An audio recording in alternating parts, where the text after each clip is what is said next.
Merci de nous rejoindre, le Salon du Travail et de la Mobilité Professionnelle. Nous y sommes avec nos invités et c'est Agnès Nardon, conseillère de l'URSSAF qui nous a rejoint. Bonjour. Bonjour. Merci d'être avec nous sur ce Salon du Travail et de la Mobilité Professionnelle. On va rappeler quelles sont les grandes missions de l'URSSAF. Ce qu'est l'URSSAF pour commencer? Oui, bien sûr.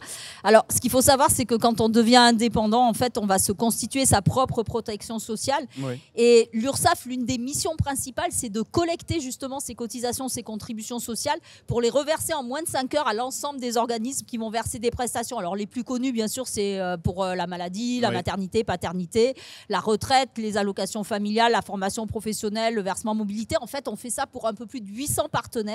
Et c'est comme ça qu'on garantit le financement du modèle social qu'on a en France. Alors, il y a des accompagnements qui sont proposés, que vous proposez. Accompagnement d'un côté pour les créateurs non salariés et puis de l'autre côté pour ceux qu'on appelle les créateurs assimilés salariés. Complètement, puisque ça reste tous des indépendants et des créateurs d'entreprises avec des statuts différents et donc une possibilité de les accompagner de manière personnalisée, donc différente aussi. Donc on va, à partir de mon conseil URSSAF, avoir le rassemblement de l'ensemble des offres que l'on va proposer, notamment pour les non-salariés, donc les auto-entrepreneurs ou ceux qui sont gérants majoritaires ou d'une URL ou d'une SRL. On va proposer mes premiers mois avec l'URSSAF, avec un accompagnement soit de 9 mois pour les auto-entrepreneurs, soit de 15 mois pour les autres, pour essayer de faire un peu une boucle, on va dire. C'est pas parce que c'est 9 ou 15 mois parce qu'on n'accompagne plus, mais on n'est plus dans cette phase vraiment de création. Et donc, on va les accompagner avec des newsletters, avec des informations de l'URSSAF, mais aussi de nos partenaires proches, donc l'assurance maladie, l'assurance retraite, les allocations familiales. On va également leur proposer de participer à des webinaires sur des sujets un petit peu plus techniques et d'avoir aussi un rendez-vous avec un conseiller pour poser des questions. Donc, ce que vous nous dites, c'est qu'il y a toujours un accompagnement au démarrage, à la création, et puis qu'ensuite, il ne s'agit pas de dire chacun se débrouille, il y a un accompagnement au long cours. Bien sûr. Alors, déjà, il y a un accompagnement au long cours tout au long de la vie de l'entreprise. Il y a aussi pour les assimilés salariés, pour revenir sur eux, donc un accompagnement puisqu'ils sont eux-mêmes assimilés salariés de leur entreprise. Donc, soit dans un premier temps, ils peuvent ne pas se verser de salaire. C'est l'avantage de ne pas être rattachés au droit du travail, mais uniquement au droit de la sécurité sociale, ce qui permet déjà d'avoir une protection sociale très complète. Donc, on va les accompagner là aussi de deux manières différentes, soit par le biais de nos offres de services de simplification de l'emploi de salariés avec le titre emploi-service entreprise, où à partir de leur déclaration, on va faire les bulletins de salaire et les déclarations gratuitement. Soit s'ils confient aussi leur déclaration de salaire auprès d'un tiers déclarant, que ce soit un expert comptable ou une société qui fait de la paie, on va les accompagner là aussi pendant 12 mois pour qu'ils connaissent quand même le rôle de l'employeur. Qu'est-ce que c'est qu'être employeur? Parce qu'ils pourront devenir employeurs aussi d'autres personnes par la suite. Savoir aussi aller sur leur espace en ligne pour pas tout confier à l'expert comptable et être complètement perdu si on leur pose des questions ou s'ils ont besoin d'aller voir à un moment donné où l'expert comptable est pas libre. Donc, c'est les accompagner un peu dans cette responsabilité aussi d'être employeur.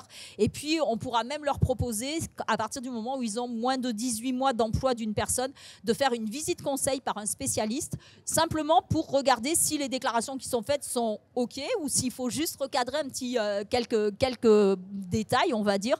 Et dans ce cas-là, bien évidemment, c'est juste du conseil et il n'y a aucun redressement qui est fait par la suite. Alors, l'expert comptable ou le comptable, tout simplement, c'est évidemment nécessaire.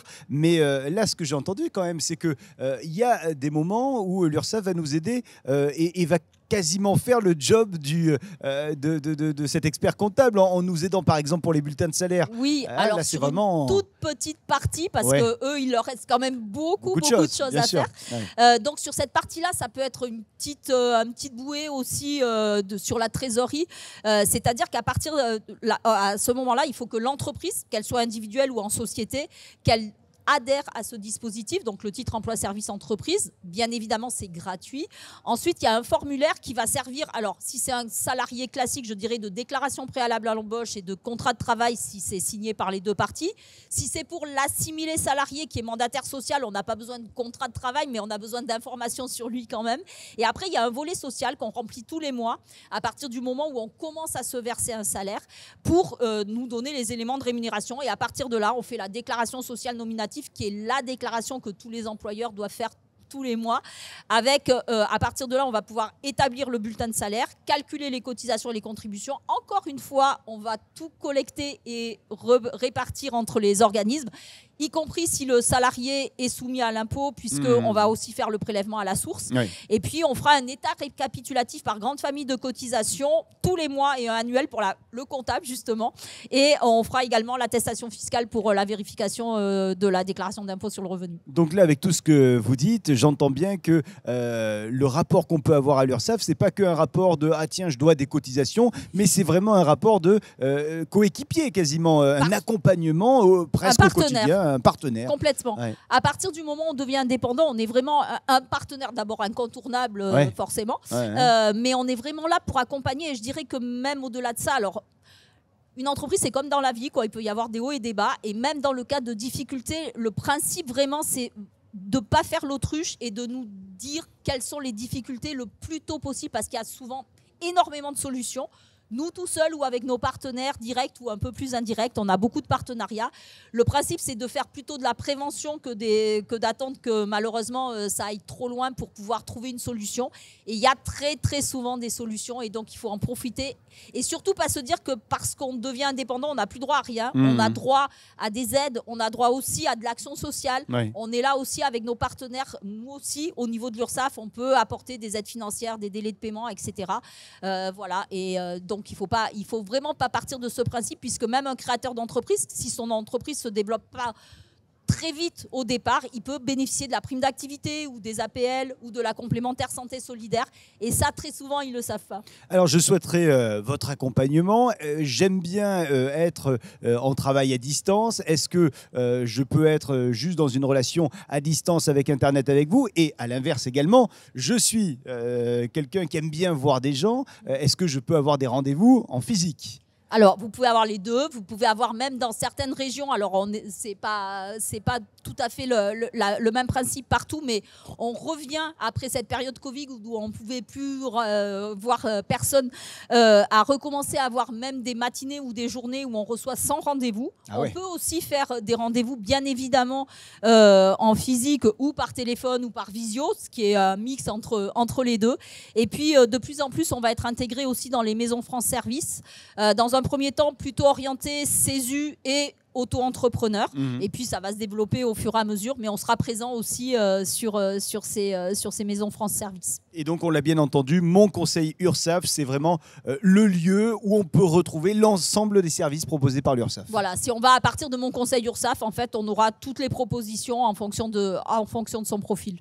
Merci infiniment. Où est-ce qu'on peut vous retrouver ici sur ce salon du travail et de la mobilité professionnelle pour continuer cette discussion? Alors, avec plaisir. Et on est sur le stand au fond du salon. Oui. Juste en face des petites zones de conférence. D'ailleurs, demain, on fait encore une conférence, demain matin vers 11h, je crois. La thématique de cette conférence de demain matin? Alors, justement, Mon Conseil URSSAF, où on reprend quelques grandes thématiques et on va vraiment plus loin dans la partie accompagnement.